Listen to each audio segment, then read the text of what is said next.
People went crazy and they looked like my cousins.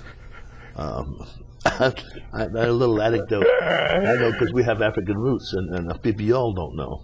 But when you go away and come back and you've done research on how the slaves got here, some of y'all still look like you come from over there. Really? We did not get mixed up. Really? So you got to be careful who you marry. It might be your cousin. Okay.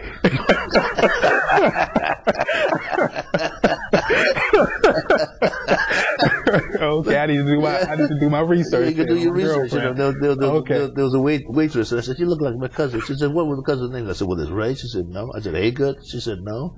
I said, "Johnson." She said, "No." I said, "How about Ungabupu?" She said, "I'll get out the way."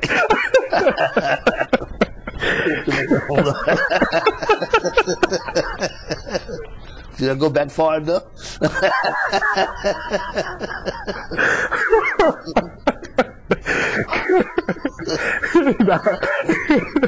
Now, I was thinking ago, you just said, you know, you wanted to tell our story. Yeah. What is our story? Oh, it's an incredible story. They're doing research to do parts, and having done parts, you open books that you don't even know when you see people that you don't even realize that happened before you. And then when I was a teenager, I was in the theater. In my first play, I was the lead in the play on Broadway. And too ignorant of the industry to know that I should be nervous. But I was taken so well care of the people that knew history. They told me about, I know you don't know who Canada Lee is, but if you see it black and white, then there's a guy, they did Lifeboats and he did Body and Soul with an actor by the name of John Garfield. He had a funny eye, incredible actor.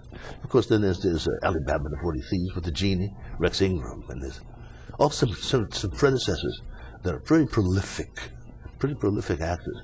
But our history, the history of the Middle Passage, is not the beginning of our history. And our children think that's, oh, I don't want to look at that. They should look deeper into why we were brought. We were the best choice to build a country. That's flattering.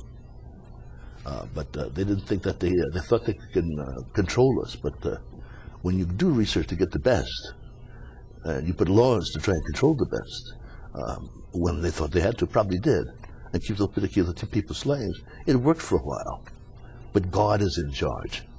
So after the freedom, and they felt good about that, and then Reconstruction and integration, all those attempts to get us in the mainstream.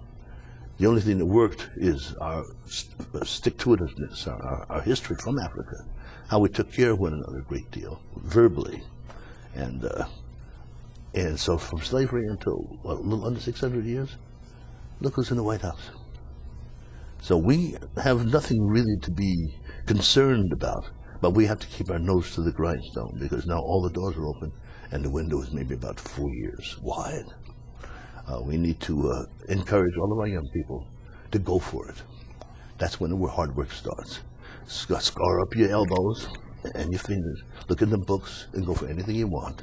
And if the only reason why you didn't make it's got to be our fault, then everything will fall by its way. But if you want to make it this time, it's up to you. It's up to all children.